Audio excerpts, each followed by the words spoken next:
Vasudeva Sutam Devam Kamsachanuramardanam Devaki Paramanandam Krishnam Vande Jagadguru.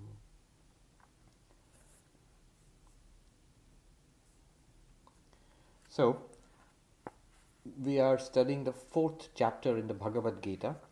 And the last time we saw this verse, which is somewhat controversial, especially in today's political and social climate, because of the mention of the 4 castes there.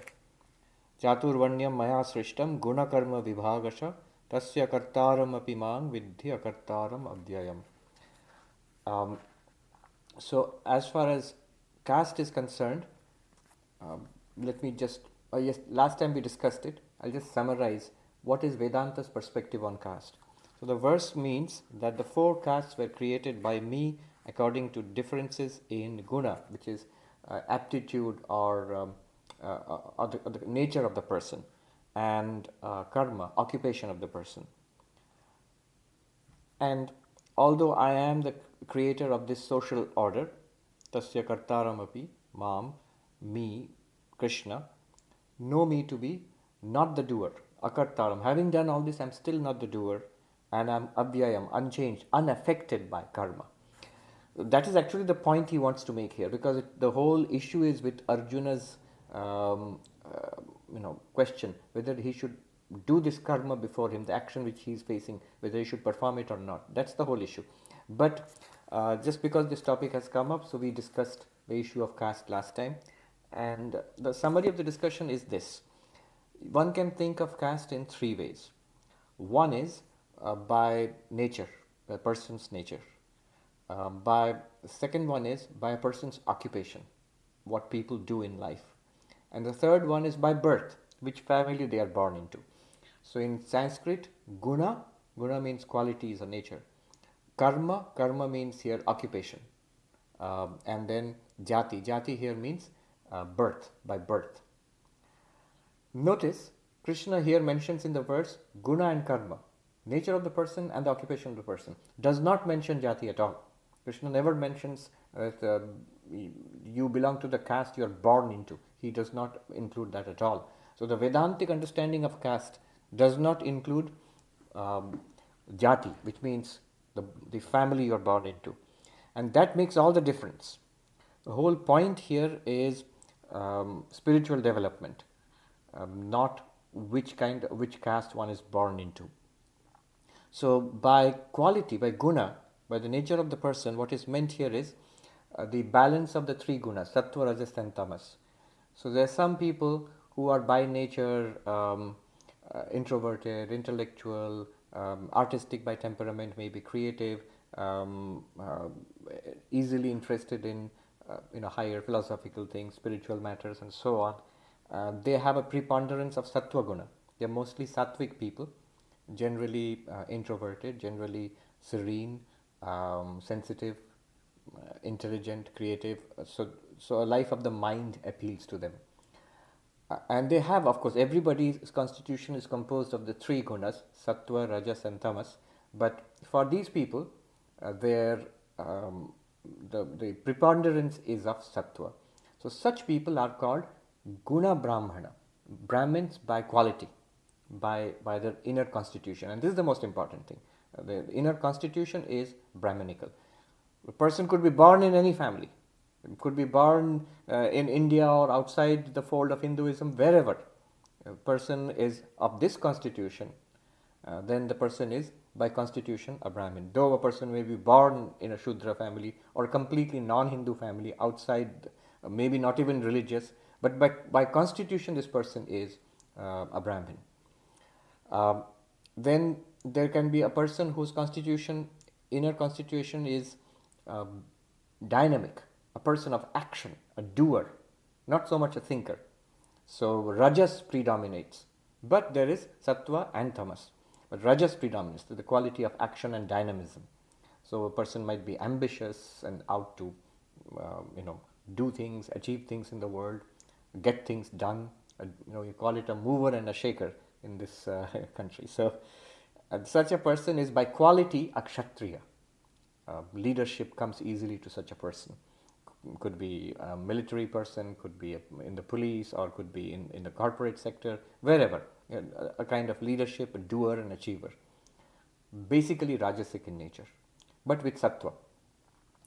Now, if the sattva is less and tamas predominates, and still the person is rajasic, the person by nature becomes accumulative. Would like to get rich and have a lot of property, and the more you have, the more one has, the more this person feels better. So this accumulative tendencies by constitution, by nature, this person is vaishya, guna vaishya. And if none of these are there, if tamas predominates and rajas and sattva are less, the person is by nature mechanical, easily given to indolence, or capable of mechanical work. So this person is by nature a shudra, a guna shudra. So by qualities you have these four castes. By quality, by inner constitution. By inner constitution of the gunas, a Brahmin. By inner constitution of the gunas, a Kshatriya, or a Vaishya, or a Shudra. And the same thing, you can see the four castes from an entirely different perspective, depending on occupation. So it does not matter what the quality of the person is. Another way of looking at caste is just by occupation, division of labor. And this is also very valid. You see it in every society. Just as the constitution of the person, by constitution you see Brahmins, Kshatriyas, Vaishyas and Shudra castes in every society of the world at every time in history. Just human nature.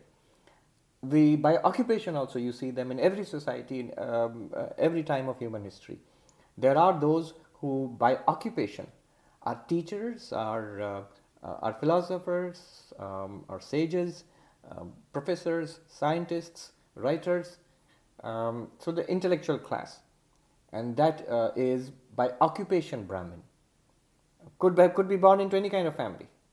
Could have different qualities also. Maybe by constitution the person might be a doer, a mover and a shaker, but just so that he has landed the job of being a professor in a university. There you will find this person ends up being the head of the department and head of so many committees, because this person basically likes getting things done, likes taking charge. A purely Brahminical mind would dislike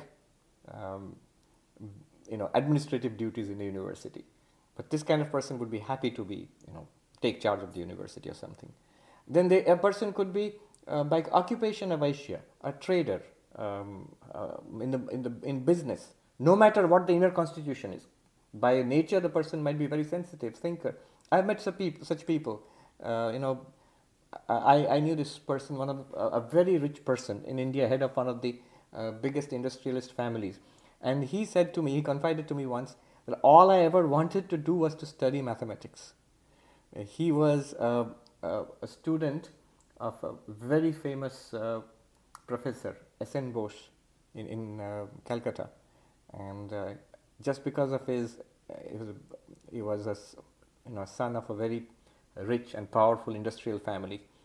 So he was called back to take care of the business of the family. But he said, I always wanted to study mathematics.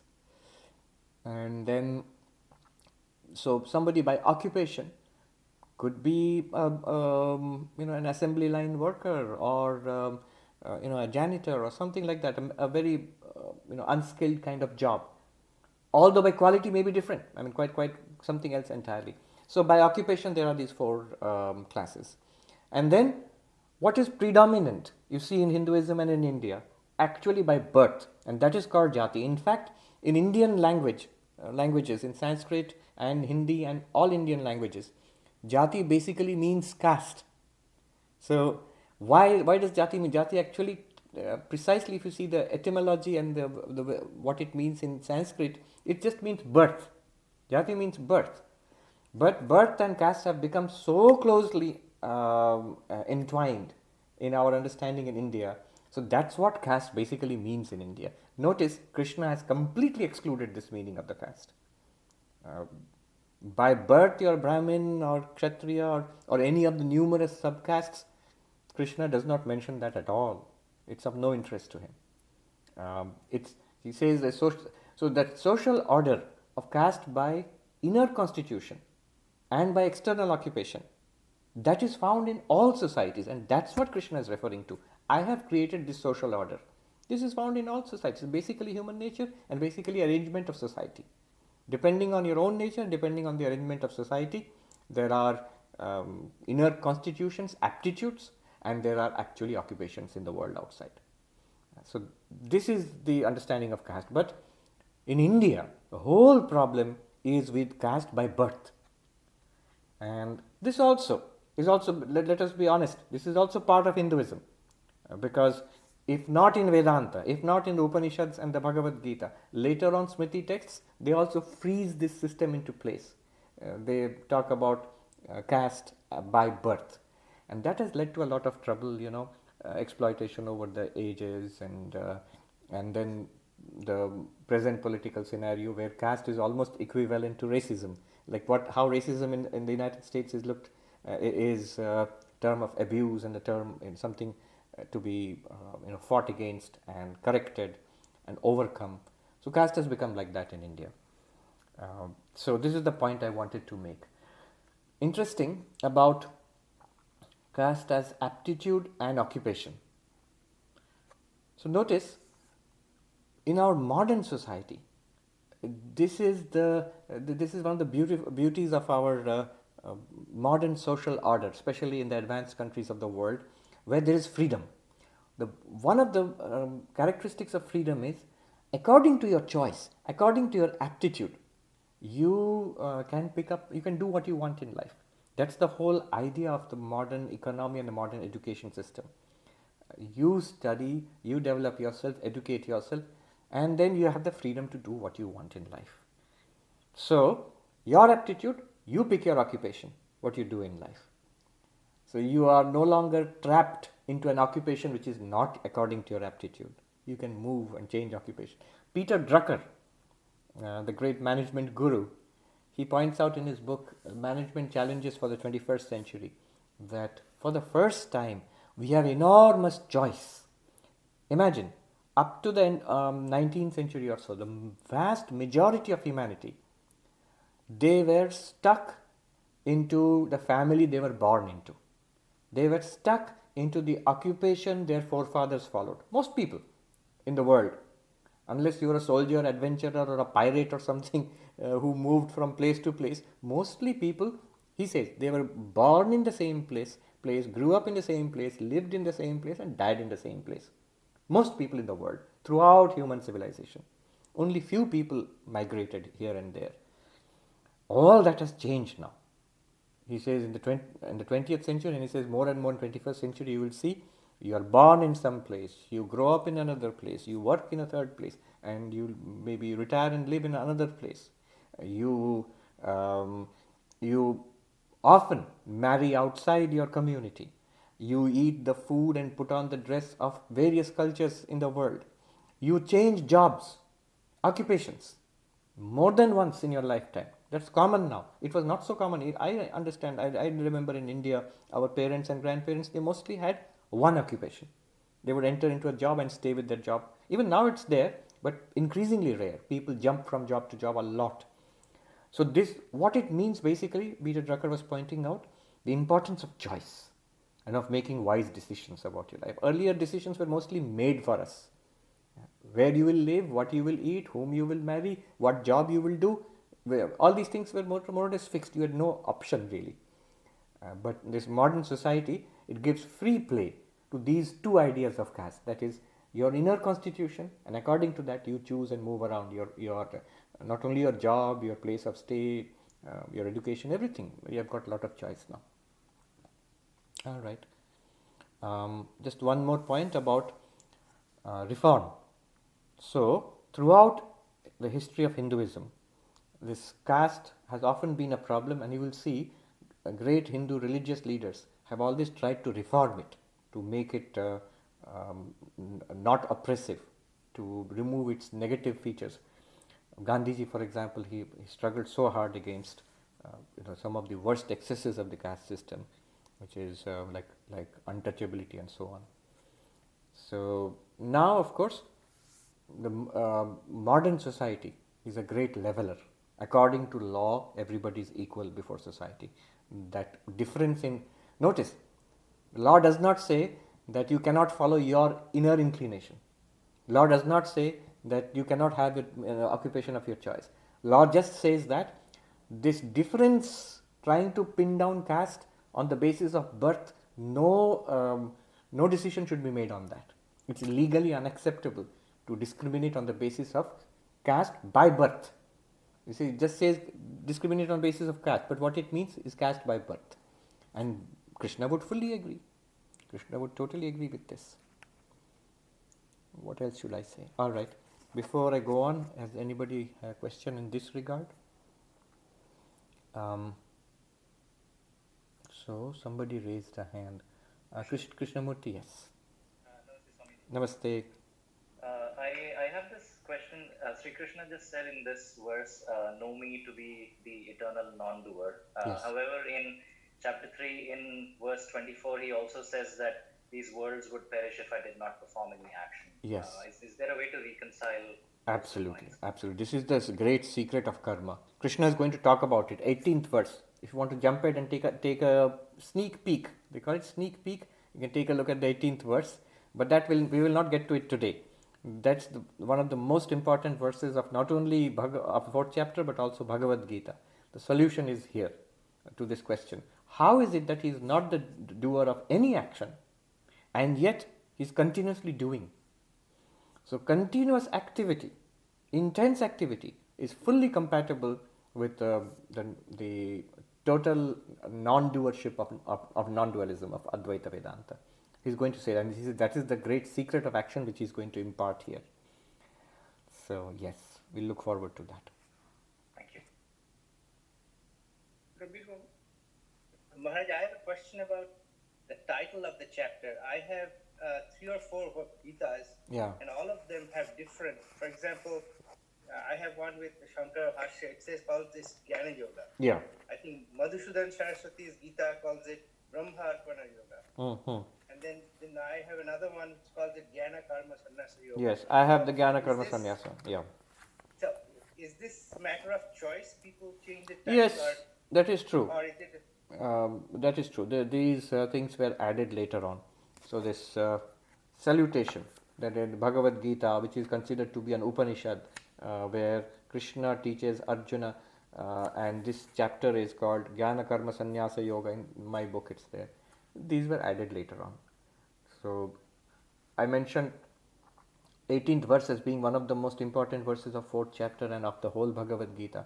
Another very important verse is 24th verse, Brahmarpanam Brahmahavi. And that's why Madhusudan Saraswati uses that to indicate the whole chapter, Brahmarpana Yoga.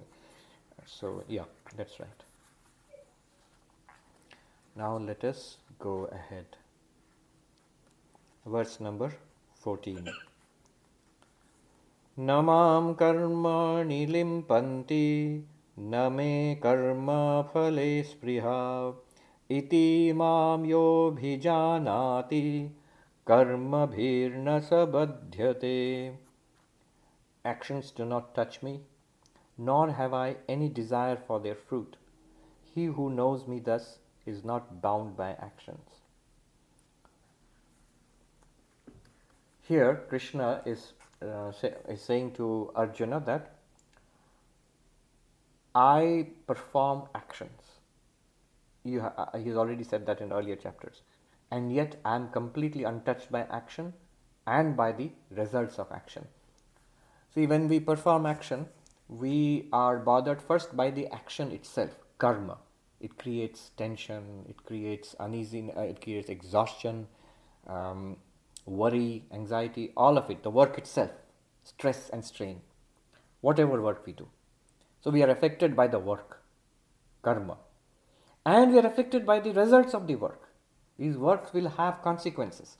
So we do things wanting certain things. I work, I will get money by this, I will get promotion by this, I will get a degree, I study, I'll get a degree, some result, I'll earn wealth, I'll be knowledgeable, I'll marry, have children, and I'll perform these rituals and go to heaven. So all of these are results, karma phala. And why do we do work? Because we want those results. That is called spriha. The word used here is spriha. Spriha means thirst. So there's a thirst for the results of karma. And why do we want the results of karma? Because we feel unfulfilled. We think by getting these things, adding these things to ourselves, getting money, getting people, maybe husband, wife, children, grandchildren, we will be fulfilled. And accumulating property, houses, land, cars, gadgets, we will be fulfilled. Or I don't want all of that. I am thirsty for knowledge. All right, so accumulate more books and more knowledge, then I'll be fulfilled. More Vedanta books, more Vedanta classes. Earlier, is to take notes, and notebooks, we'd have lots of notebooks. And then they invented the photocopier. So the people started photocopying everything, books. And now there is this recorders and all, you have full of recordings of talks and lectures. I am being fulfilled by more and more and more. None of it is true. It's like a bottomless pit. Whether you pour money into it, people into it, possessions into it, knowledge into it, none of it will work. But we are propelled by these desires. And we are just the opposite. The other kind of karma, when I'm doing something wrong and the result will be suffering, I don't want that. I'm scared of those results. So, hungry, thirsty for certain results of work, certain consequences, and alarmed and scared about other consequences. So this is our usual state. We are affected by the work itself, and we are affected by the results of that work. The work itself, when I want something, but the work itself is hard and so it's stressful for me, but I really want the results of this work. And sometimes the opposite. The action itself is very pleasurable. I know it's bad for me. Maybe I have diabetes. I should not eat these sweets. It's bad for me. But the action itself is pleasurable. So I grab the sweets and stuff it into my mouth. But I'm afraid of the consequences. So both of them affect us. And Sri Krishna says it doesn't affect me. It doesn't affect me at all. I do so much action. Look, I am the creator of the entire social order. Your entire human society, civilization, everywhere at all times, for all time. What you find in society, I am the creator. He just said this on the 13th verse. And then he says, even while doing all this work, much more than you are being asked to do, O Arjuna, even while doing all this work, I am not affected by the work, nor am I affected by the results of that work. How? He says, so because I am not this person you think I am. I am this pure being, existence, consciousness, bliss. You see, what is this thing that I am? We come across, existing things. But Krishna is being itself, Sat. What's the relationship between existing things? The things in the world we come across, they have limited existence. Limited existence means all the people and the objects and everything. From a mosquito up to a star system, maybe a star. It has a beginning, exists, and dies, is destroyed. It could be a matter of a day, it could be a billion years. So everything in the universe has limited existence. And located in some place, not everywhere. So it's a limited existence. But what is Sat? What is Krishna? He says, I am pure being. I am existence itself, not a thing which exists. Therefore, I am an unlimited existence. Unlimited existence means not an existence which begins, not an existence which ends, not an existence located in one place. So, this unlimited existence, not located in time, not located in place. What is the relationship between unlimited existence, which Krishna is, and all these limited existences which you see all around you? Look around your room and look at your own body. These are all limited existences. What is the relationship? The relationship is just like a movie and the screen. So the screen is this, imagine, it's that unlimited existence. And every character and action and object you see in the movie, the hero and the villain and the road and the car chase, cars, all of that you see in the movie, they are the limited existences. What is the relationship? It is the screen alone which appears as a variety of limited existences. Notice, all the limited existences in the movie, they pop in and out of existence. But what is constant? Screen. What is it that you see? Pictures, the movie, not the screen. Though actually, if you think carefully, you are seeing the screen, even when you think you are just seeing the movie. You are seeing nothing but the screen. So, the relationship is that unlimited being who Krishna knows, I am that unlimited being lends existence to all these limited beings. That unlimited being is the screen in which the movie of these limited existences plays out. That unlimited being, Krishna, is unaffected by the activities of these limited beings. Now do you understand why I, Krishna, the unlimited being, is not affected by the activity of this little body of Krishna, nor by Krishna, who is actually Vishnu, the creator of the entire universe? That also does not affect me, because that's all part of the movie. The movie does not affect the screen. I am the screen, and I'm also the movie. In one sense, the screen is also the movie, because the movie is nothing other than the screen. So I am also the movie of the universe, and I am also all activities. And how am I the doer of all activities? In one sense, the screen is the doer of all activities in the movie. How? Is the screen driving a police car and chasing the criminal and the getaway vehicle? So, pardon my examples. I actually, because I lived for 1 year in Hollywood, I actually saw some of that happening. And you could never believe, in our ashram, which is a prime site for, cinema and TV and film shooting. One day there was gunfire, and I rushed outside. And I saw this car swerve into our parking lot of the ashram. And this lady was standing with a long overcoat, and she whipped out a gun and fired several times. I was like, my jaw dropped. What's going on here? It's only when the car backed out and again came back and again the lady fired, then I realized, okay, they're shooting a movie. Now, all the things in the movie are actually being done by the screen in one sense, because every existence of the screen or the movie depends on the screen. It is nothing other than the screen appearing in these ways. And yet the screen is completely unaffected by all the activities. Now, do you see how Sat, pure being, is in one sense the doer of all the activities, to the extent that they are real. They are not real. And in another sense, you see, it is completely unaffected by all the activities. Do you see? Another example I will give you. Your dream. What happens in a dream? You, the dreamer, you fall asleep. First of all, you forget yourself, that you are on your bed and sleeping. That is forgotten. And now, you, the dreamer, having forgotten your own existence as the sleeping person who's dreaming, now you start dreaming a world. What is that world you dream?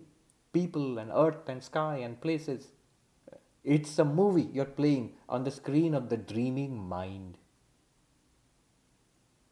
And even this would not be a problem. The problem starts when, in the movie, you the dreamer, you introduce yourself. You become a character in the dream. Then you have good dream, bad dream, and many activities you do in the dream. So in one sense, you are the doer of all the activities in the dream. Because who else is the doer? Because that's the only one there is you. You are there yourself, and everyone else in the dream is also you, the dreamer. And yet, when you wake up, you are not affected by anything from the dream. Even when you are sleeping, even then all the karma done in the dream does not really affect you, though it will affect the characters in the dream.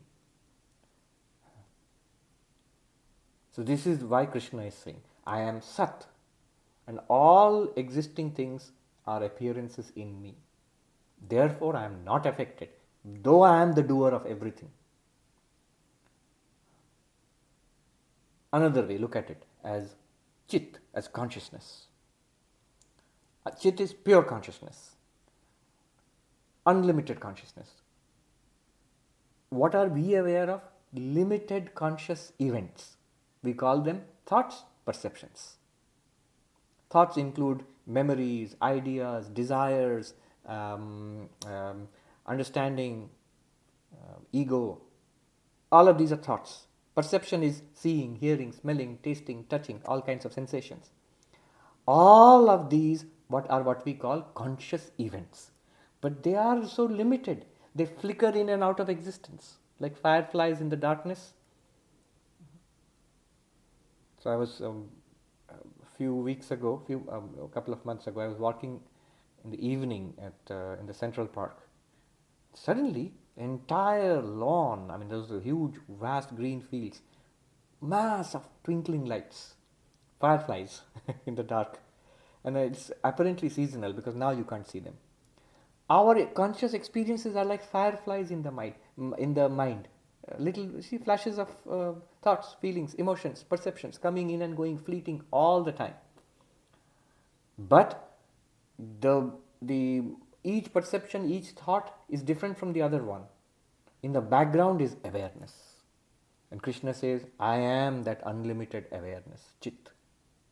What is the relationship between that unlimited awareness and all these limited awarenesses, this limited consciousness? It is that unlimited awareness alone, reflected in the movements of the mind, appears as our limited awareness. Our limited thoughts, feelings. Thoughts, feelings, emotions come and go. Awareness does not come and go. Awareness means consciousness. So I am that unlimited consciousness, not affected by the appearance and playing and the disappearance of these limited thoughts, feelings, perceptions. Look at it in another way. Ananda. I am talking about Satchidananda. Krishna is saying I am Satchidananda. So Ananda, unlimited bliss. That itself appears, call it value. Let's call it value. Thing to be valued. That itself appears as all the things we value in the world. We value money, we value people, we value experiences, we value art and science and objects and places and nature. Yet none of these things have any value. You'll say, what are you saying, Swami? No. Entirety of value is in consciousness. You, the being consciousness, that is the locus of value. Even someone who's so completely atheistic, I just heard it from Sam Harris on one of the talks. He said, consciousness is the carrier of value. Think about it. Whatever we value, we think of it as important, worthwhile, desirable. It is all because you are a conscious being. Otherwise there is nothing, it's just a mass of matter and energy moving in space. It's because of consciousness. Consciousness is the locus of value. Not knowing this, we the consciousness, we the being, so we find consciousness, we find value in the world outside. It is value borrowed from consciousness and given to things, which makes things desirable. It is consciousness, Chaitanya is borrowed from that unlimited consciousness and appears in limited firefly-like perceptions and thoughts. It is existence borrowed from Sat, which appears as the existence of existing things. So Krishna says, I am unlimited existence, I am unlimited consciousness, and I am unlimited value, which is called Ananda.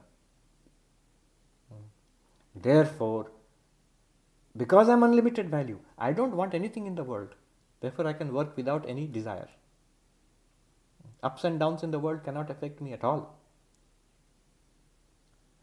Because I am pure awareness, this conscious experiences, anxiety, stress, pleasure, even if they come, they are nothing to me, because I am the consciousness in which they appear and disappear. I am not affected, just like the movie screen is not affected by the happenings in the movie. I am Sat. I am not affected by the birth and death of bodies, beginning and end of actions, because they depend on me. Their existence depends on me. Therefore, he says, because I am like the screen, na me karmani limpanti, actions do not taint me. Just as the most villainous action in the movie does not taint the screen. The screen does not get bad karma because of the nastiness of the villain. The screen also does not get good karma because of the kindness of the hero. The screen is unaffected. But remember, the screen makes it possible. Makes the hero possible, makes the villain possible. Like that I am. Nor have I any desire for any result of karma. Why? Nor have I any fear also. Why no fear and why no desire? No desire because I am unlimited value in the terminology I am just using. The value is not there in the karma, nothing outside. Nothing can add to me in terms of value or desirability. And nothing can affect me. So I'm not afraid of the consequence of any karma.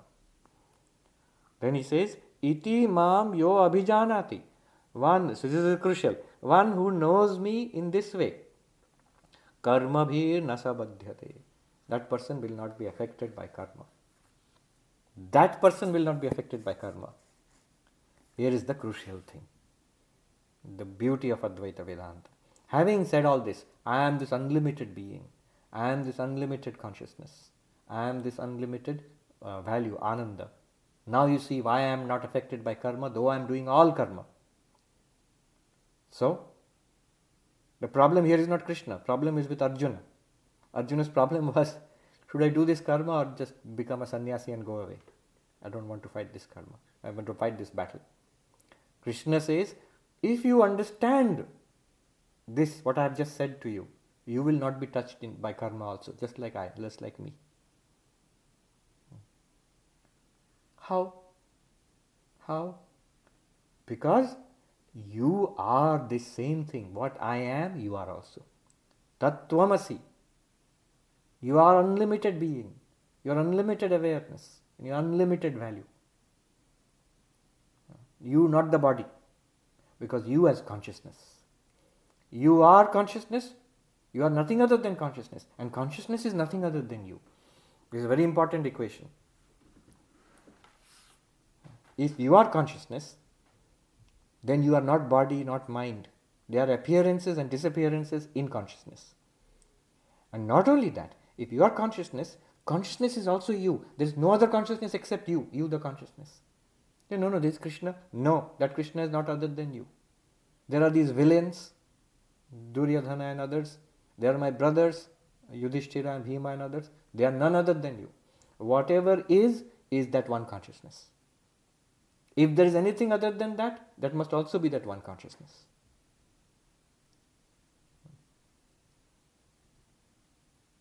So, therefore, when you realize this, when he says, yo mam abhijānāti, who knows me like this, he will be free of karma. How do you, if I know Krishna as this unlimited being, consciousness, value, ananda, how will I become free? Because I am that. Aham brahmasmi. Tattvamasi, that thou art. Therefore you will be free. Therefore the point is, his advice to Arjuna is, first of all, you cannot escape from karma. If you run away also, you will continue karma. If you go to Gangotri and sit and meditate there, you will also do some karma there. You cannot escape. That's your nature. Notice in the caste system which Krishna talked about, Arjuna by quality is a kshatriya, a warrior. His inner constitution is that of a warrior. And another point, his occupation is of a warrior, because he is the commander of the army. He is one of the generals in the army. And by birth, jati also, he is a warrior. He is born into a royal family.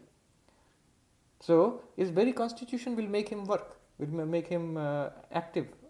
So you cannot escape from karma. And Krishna is saying you need not try to escape from karma also. You cannot escape from karma, you need not try to escape from karma. Here I am showing you how you can do this entire activity and become enlightened. Okay. What else? Yeah, so this is a good point. 2 people have asked questions. Jayant? Maharaj. Yes. I've been puzzled by the creation of the universe. Like in the Old Testament, God did all these things over 6 days, and then on the 7th day, he had a rest, or he took a rest.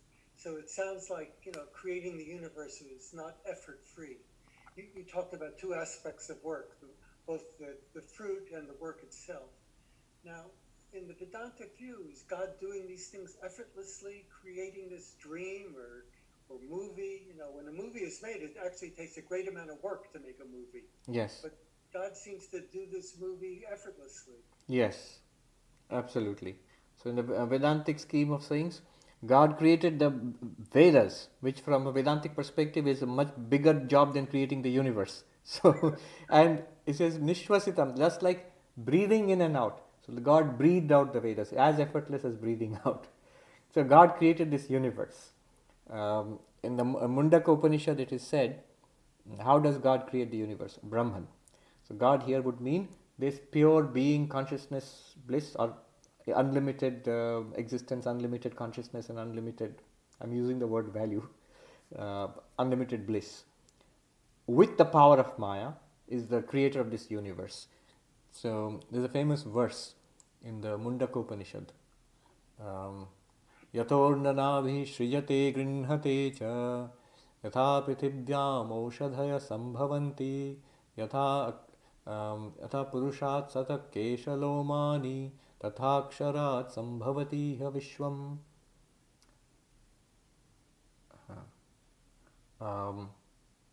So, from the akshara means the immutable. What is the immutable? Nothing more than what we just talked about. Unlimited being, unlimited awareness, unlimited value or bliss. From that, entire universe issues forth. Now, is it a movie or is it actual creation? So, it just comes forth. How? 3 examples are given. One is, just as the spider spins its web. So the spider's web emerges not from anything else, but from itself. So this points out what is technically called the material cause of the universe. In Sanskrit, upadana karanam, the material from which the universe is made. It's not that God is there and there is some free floating matter left over with which God starts working and makes a universe. That was one theory. Nyaya theory holds on to that there is already space and there is free floating atoms. They actually use the word atoms. And by the will of God, these atoms come together to form planets and stars and people and all. Pretty sophisticated for thousands of years ago.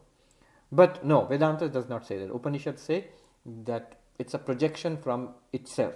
That ultimate being, it projects from itself. It is being, it is awareness, it is all value. It projects a universe which also exists, not other than this being. It is its own being which appears as the universe. And there is awareness because it is awareness itself, and it seems to be valuable because it is value itself. So, but when it is projected in this way, it is limited because it's not real, it's a projection. So the existence of the universe is a fractured, temporary, fleeting existence. The awareness of the universe is scattered into limited little flashes of thoughts, feelings, awareness. And the value in the universe is tiny bits of pleasure, let us say, the possibility of happiness scattered in the universe. Just like a spider, it projects the universe from itself and brings it back. Now, since the web is nothing other than the material of the spider's body, similar the universe here, though it seems to be made of dull, dead, insentient matter, is nothing other than being, consciousness, bliss. So it only exists even when it appears to be a universe. Just as when it appears to be a world in the dreamer's mind, all that exists is the dreamer's mind, nothing else. It appears to be building and places and so on and so forth. You have to call it's like a movie, like a dream. The second example is used here is, is it a lot of effort? It says, no, just like plants and creepers and herbs, they grow effortlessly from the earth. It's a prithibhyam yatha oshadhaya sambhavanti. Herbs and shrubs, they grow effortlessly from the earth. Just like this, the universe appears effortlessly from Brahman. Brahman doesn't have to put in any effort. Though there is something called Brahma, the creator aspect of Brahman, who is very busy, who has to construct the entire universe. So that's why. And then a question might be asked, so is the ultimate reality something insentient like the earth from which plants are emerging? To counteract such a doubt, the example is given, just like hair emerges from a living body. So it's not an insentient body. I'm a living being. From this, the hair emerges, but the hair is actually dead, or the nails emerge, actually dead. So an insentient universe emerges from consciousness, or appears in consciousness. A universe subject to birth, creation and destruction, birth, existence and destruction. appears in unlimited existence. Universe which is entirely valueless in itself appears from unlimited value. This is probably more information than you asked for. No, it's good. Thank you. And a English Indologist a couple of 100 years ago he translated this verse and he said that the ancient Hindus worshipped a giant spider. No, they didn't. It says yatha. Yatha means just like. It's an example. It's not. They're not saying you have to go out and worship spiders. Yes. Gloria.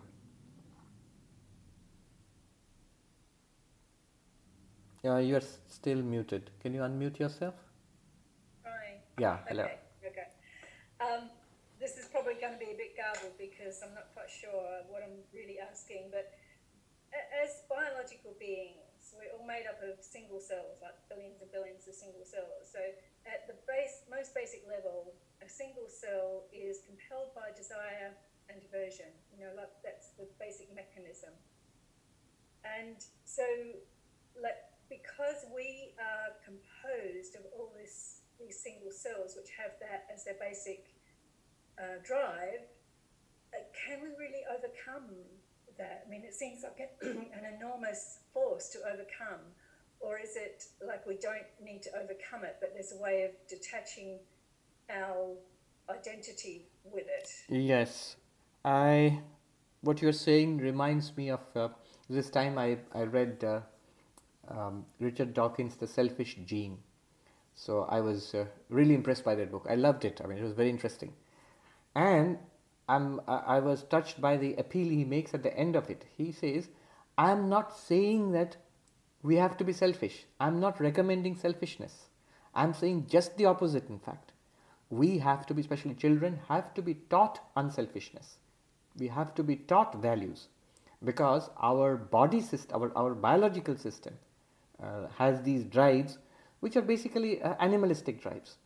So, and they might not at all be compatible with modern civilization. So they have to be educated and directed. A higher form of that education and direction is spirituality, found in all religions of the world. Control and discipline of our biological powers of the body and the mental powers of the mind, so that they can be directed towards enlightenment, God realization. So is it a battle? Not necessarily. In an even deeper sense than biology, the whole game is one of expression of our divinity, that we are all going towards enlightenment. So these bodies are there to help us. These minds are there to help us. Sometimes by obstructing us and pulling us in different directions, they do help us. We learn to overcome and command them as instruments so that it takes us towards God realization instead of embroiling us in biology and in matter. Hello, I have a question. Who is this? Who is this? Somebody disappeared. Hello? Yes? Can you tell us? I have a question. Yes. What? Tell us your name? Vedanta. Yes. How does the life begin? How does life begin? Well, I mean, you should ask biologists that. Notice from people have tried to make the life in a test tube. Yes. I have read it. Yes. But they are unable to constitute a living being out of a non-living. I don't know about that because actually I heard a biologist, a scientist who told me a couple of years back they have made tremendous progress towards that, and they can sort of synthesize living matter nowadays. I also read in Scientific America there are people have been trying in a test tube, put all the things, and they were unable to make a life. Like a life will have a metabolism and reproduction. But characteristics. You do How does the life begin? You do realize that's a scientific question. How does at what point does life begin? That is something that science has to resolve. They were unable to come to. I understand. You have to mute yourself now. Okay, sorry. I got the question. So I have come across people who have said, for example, Massimo, who is a philosopher and a biologist. So we had these discussions about consciousness. I used to go to this, but he ran something called a philosophy cafe. I'm sure it's moved online now, but earlier it was right here in the neighborhood, so I used to go and attend it. And so the discussion was about consciousness and the hard problem of consciousness. He said, he's of course a reductionist, he says it's a feature of biology, and he said exactly this question which he just asked, Vidyadhar just asked. He said that people used to think that life is a mystery and we will never understand life. And he said now that is not true. We'll understand life down to the molecular level. Creating life, that's, you have to ask a biologist whether it is possible. I'm sure it is possible in principle. And I've actually heard of people synthesizing living matter out of non-living matter. That's the limit of my knowledge. Notice from a Vedantic perspective there's no problem. Even if you want to create life, life is an object or not, is an objective process. So it's part of Maya. So from non-living matter to living matter, the transition is a matter of detail of scientific knowledge. If you find out sometime, you'll be able to create synthesized living bodies even maybe. Science fiction maybe now, but possible in the future. So because it's an object, one object into another object, no problem in principle. All right. Now, nobody else? All right. Let me just go ahead and do verse number 14, 15. You have done 14, 15, 16 and 17. See, Krishna is now going to build up to the great 18th verse, which is one of the pivotal verses of not only 4th chapter but of the entire Bhagavad Gita, and in very mysterious, cryptic, paradoxical language. So that's going to come. And now the next 3 verses are a build up to that. You can see a big announcement is coming now. It's an important thing. Why? The realization of our true nature, that is enlightenment. But as long as we are people in this body and mind, and we are located in a particular situation in society, we still have to live our lives. So how to bring to bear our enlightenment, our realization that we are this awareness, infinite awareness being, even if we realize it, how does it affect our day-to-day life? How can we make our lives blessed? That's the big question. That's like the $1 million question. So that's what Krishna is going to talk about. How to divinize our life. By karma, he means our day-to-day activities, our life in this world. So how to bring our Advaitic realization and make it manifest in our day-to-day life. So that he will talk about in the 18th verse. Now big build-up, advertisement, 15, 16, 17. evaṁ jñātvā kṛitam karma pūrvair mumukṣhubhiḥ kuru karmaiva tasmāttvaṁ pūrvataraṁ kṛitam. So, thus knowing even the ancient seekers of liberation performed work of yore, therefore perform work alone done by the ancients. So here Krishna is saying it's not a new knowledge. I am not selling you something that is just I have invented just now. So you see, in Hinduism and in the Indian way of thought, old is gold. So everything has to be traced back. If it's genuine, it has to be traced back to the Vedas, to the Upanishads. If you say it's absolutely new, I remember this in Uttarakhand, one person came and said to a sadhu, "Oh, my teacher has told me, my guru has told me such and such things which are not found in any of her texts." And the sadhu replied, "Kahe apne guru ko gali deta hai? Why are you abusing your guru? Why are you abusing your guru?" So it's a term of abuse to say that my guru is being creative. So that's so startling to a Western mindset, because you have to be creative, you have to be new. Where as far as spiritual knowledge or Vedanta is concerned, or philosophy is concerned, you must connect it back to tradition, to lineage, and see that this is a development of, what I'm saying may sound new, but it's basically a development of an ancient insight. So that's what Krishna is saying here. Know this secret. And what is the secret? The details are to come in the 18th verse. Knowing this secret, ancients, your ancestors, did their duties. They lived life. They did not run off to Gangotri and meditate. They lived in life, and your ancestors were kings. So they performed their duties and they were engaged in action. And who were these? Not all kings, not all princes. It is like you, mumukshu, those who desire enlightenment, those who desire moksha. So Arjuna, what has happened now is, Arjuna had come to fight the battle, then he had qualms about it, and he asks Krishna. Krishna teaches him about Vedanta. Now Arjuna is interested in Vedanta. He wants to realize his true nature and be free. So he is now a mumukshu, a person seeking enlightenment and freedom. Now, Krishna is giving him advice as a spiritual seeker. What about your life? What kind of life will you lead? Will you become a monk, which he wants to do, Arjuna, or will you fight this battle? And he says, look at your ancestors. There were many others who were like you, spiritual seekers. And they did their duty, they performed action in life, they didn't run away. And they were spiritual seekers, and they became enlightened. Therefore, kuru karmaiva tasmāttvaṁ. Therefore, you too follow their example. I'm not giving you examples because I am an incarnation of God, or I'm not giving you examples of sages in the forest. I'm giving you examples of people like you who were spiritual seekers in ancient times. Pūrvaiḥ pūrvataraṁ kṛitam, just as the ancients have done in past times.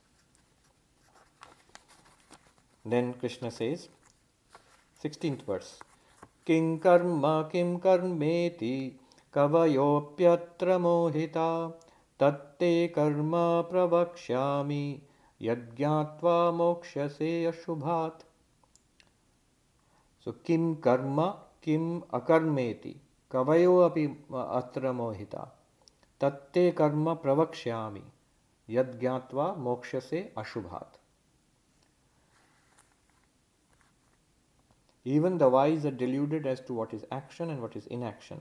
I shall expound to you that action, knowing which you will be free from all ills. So why am I saying this? Why is Krishna teaching this? This is not a simple matter. The secret which I am going to reveal, again 18th verse, is that karma, what is action, what is not action.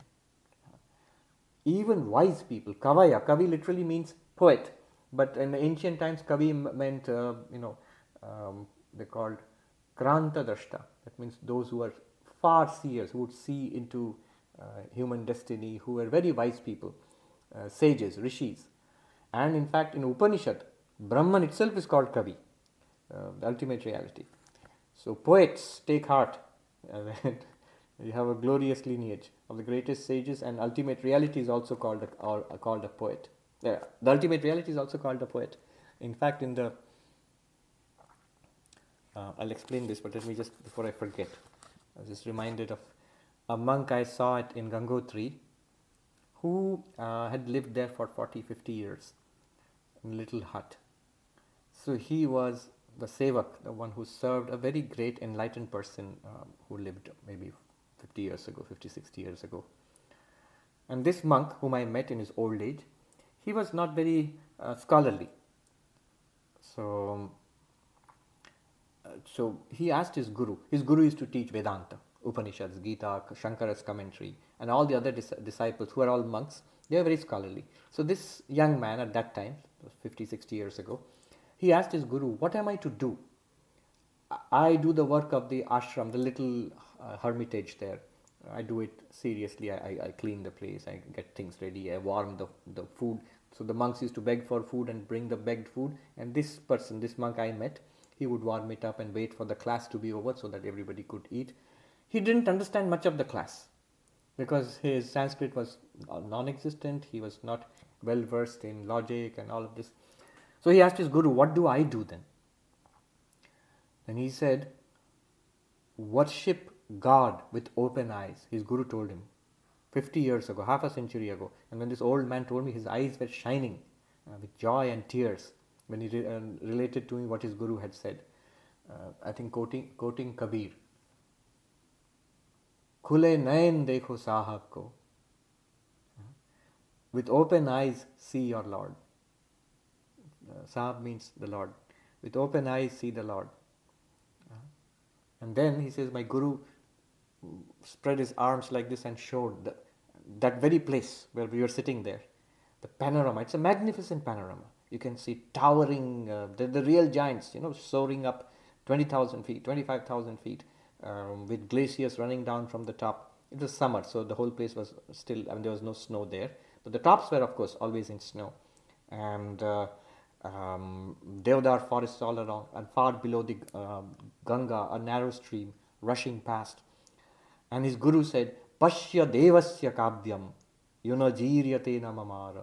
Look upon the poetry of the Lord, poetry of the Shining One. The poetry, what is the poetry? What is the poem? The universe, which neither ages nor dies. It is ever renewed. So this is an ever-changing universe, but it's ever renewed. The creativity of the Lord, the greatest of poets, is endless. Look upon the poetry of the Lord. Pashya devasya kavyam. And over 50 years he has followed his guru's instructions. Fulfilled. The old man was very fulfilled. I found him to be full of joy. I found him to be full of joy. The people around in the ashram, the locality, they warned me against him because he's supposed to have a very hot temper. And I got flashes of that also. But you have to put up with it. To get to the treasure, that's the soil you have to dig through to get to the buried treasure. It's what he does to drive away casual visitors. So you get yelled at and scolded, and I had to put up with that. And then he he talked about his inner realizations, and he shared these. Unforgettable. I would rush back to my little hut, and as the sun set, after that absolute darkness, so that I wouldn't forget what he had said, I would scribble it down. I had a book, so I would scribble it down the back cover of the book. I bought it to the United States. Anyway, not relevant to today's discussion. Kavaya, here it means wise persons are also deluded about what is work and what is not work. That secret, tatte karma pravakshyami, here karma means work, but that secret of work, I will tell you that. That secret even the wise people of ancient times did not understand. I will tell you that. By knowing which, jñātvā, mumukṣhubhiḥ ashubhat. Ashubhat means from the unholy, from the inauspicious. What is that? Samsara, from samsara. You will be freed from samsara by knowing that secret. Jñātvā, just you need to know that. Then 17th. Karmano hyapi bodhavyam, bodhavyam cha vikarmanah, akarmanascha bodhavyam, gahana karmano gatihi. Very nice verse. Arjuna might think, so what is the meaning of the verse? There is something to know about action, prescribed action. There is something to know about prohibited action and also about inaction. The way of action is mysterious. So, when he says there is a secret to know about action, wise people were confused. Arjuna might think, just like the rest of us, what's there to be confused about action? It's pretty simple. When you do something, when you walk around and use your hands and feet and you talk, you're doing something. Even when you think, you're doing something. When you sit quietly, you're not doing something. So when you're doing something, that is action, karma, and you're not doing something, that is akarma, inaction. What's the big deal here? So I'm saying this from Shankara's commentary. Shankaracharya introduces this verse in this way. So karma and akarma are very well known. What's the big deal here?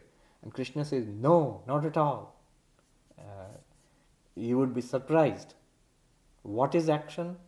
What the action is again of prescribed and prohibited. Do's and don'ts. Both are actions. He says, vidhi. Vidhi means the things to be done. Vedas tell you to do this. And nishiddha, prohibited actions. The Vedas, the scriptures, they prohibit this. A good deal of religion, preparatory religion, foundational religion is ethics, the ethics of do's and don'ts. There is something to be understood about that. And there is something to be understood about non-action also. And mysterious, gahana karmano gati, mysterious indeed are the ways of action. Here, by action, just consider our entire lives, what we consider to be our waking life, whatever we do in life, personally, with your families, and in community, and in your careers, whatever we do, all of that is action. And there he says there is a great mystery to be learned. So, how do you manifest your spiritual realization in day-to-day life? 18th verse, to come, next time. All right. Let me look at the comments.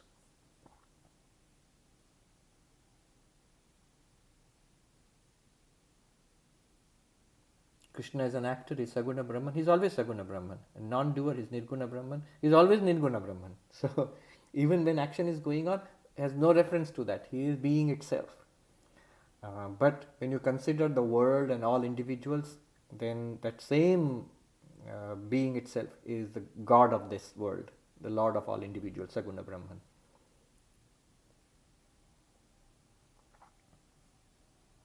How does one work without the presence of desire? Yes. So remember, desire of different kinds. What is desire? One desire is artha kama dharma. I want to accumulate wealth, I want pleasure, all the limited things that we want to fulfill ourselves. It's born of ignorance. We do not know our unfulfilled, our ever fulfilled nature, our limitless nature. We do not know that, and therefore, out of that ignorance is born the desire to fulfill ourselves by objects.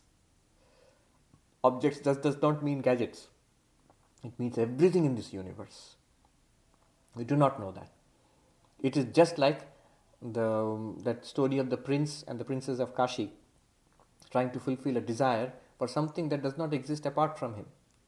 So, this is why that we act. This is the action prompted by desire. In Sanskrit, sakama karma. And this leads to samsara.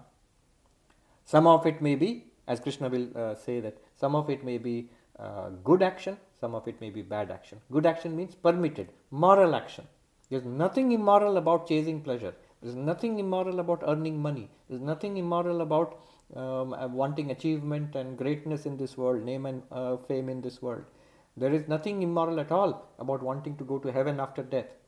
All of these are within ethics. These are all prescribed actions, but it must be within the limits of ethics. Accumulating wealth by unfair means, by stealing, bribing, no, that is immoral. Grabbing my wealth or pleasure by hurting other people, depriving other people, that's immoral, and so on. So, fulfilling your desires within the limits of dharma, it is they call it vidhi, prescribed action. Prescribed action will lead to you fulfilling your desires within the limits of dharma. Nishiddha. Nishiddha means prohibited action. Prohibited action is stealing and murder and lying. They may lead to you fulfilling your desires, but they are prohibited. They are adharma. They lead to sin and to bad results, bad karma, which will ultimately lead to unhappiness. And prohibited action leads to punya, good karma, which ultimately leads to sukha, happiness. So, in this way one can get happiness and avoid as much unhappiness as possible. You might say, perfect, this is what should be taught. No, there is one great defect in all of this. The great defect is it's all limited, it's all unfulfilling, and in the end, and ultimately it's all false. It's an appearance, it's the movie. It's the movie, it's not the screen. So one can go on like this. If you want to go on, then religion tells you a sustainable way of going on, a dharmic way of going on in this life, next life, better and better lives, and that's it. But still limited, still ultimately unsatisfying. Still there will be birth, there will be old age, disease and death and rebirth. This will go on. We are at the next level, we are mumukshus, all of us. We want to get enlightenment. So this whole range is not at all for us. For us is moksha. So you are mumukshu. You are not without desire. The desire is for liberation. Mumukshu literally means one who wants. Look at the word, wants, desires, freedom, desires, God. So our goal, our desire is God realization. So how can you say then we are without desire? This should not be counted among desires. Sri Ramakrishna was very clear. He gave the example. I'll try to translate into English. Michri mishtin moddhe noy. So sugar candy is not to be counted as a sweet. The sweets produce acid reflux, and the sugar candy put in water and you drink it, it reduces acidity. So it kills acidity. It's a roundabout way. I mean, in Bengali it's much more direct. So what it means is the desire for God is not to be counted among other desires. It destroys worldly desires. It sets you free from the world. Worldly desires trap you more and more in the world. If the desires are not regulated by ethics, You are trapped in the world, it becomes a hellish life. If the desires are regulated by ethics, then you have a good life here and hereafter, heavenly life. But again limited, still worldly and otherworldly, still world is there. This world and next world is there. Transmigration will go on, and ultimately suffering will go on. If you want to be totally free of limitations, totally free of suffering, you want truth, you want the infinite, you want God, whatever language you use, then you have to come out of this cycle of desire and fulfillment. Unfulfillment, desire, fulfillment, again unfulfillment goes on. You must go from the finite to the infinite. That desire for the infinite is no desire at all. It takes you out of this cycle of desire. So a person has to be a realized person because he can be freed from the actions of his karma. Not before that, that is true. In other words, only a Jivan Mukta can be freed from the results of one's karma. That is true. That is true. Yeah. And before being a Jivan Mukta also, if one does karma as a worship of God, then also you are free. It will liberate you. It will take you to liberation. All right. Next week, what has been advertised so far, 18th verse is going to come up next week. Om Shanti Shanti Shanti Harihi Om Tat Sat Shri Rama Krishna Arpanamastu.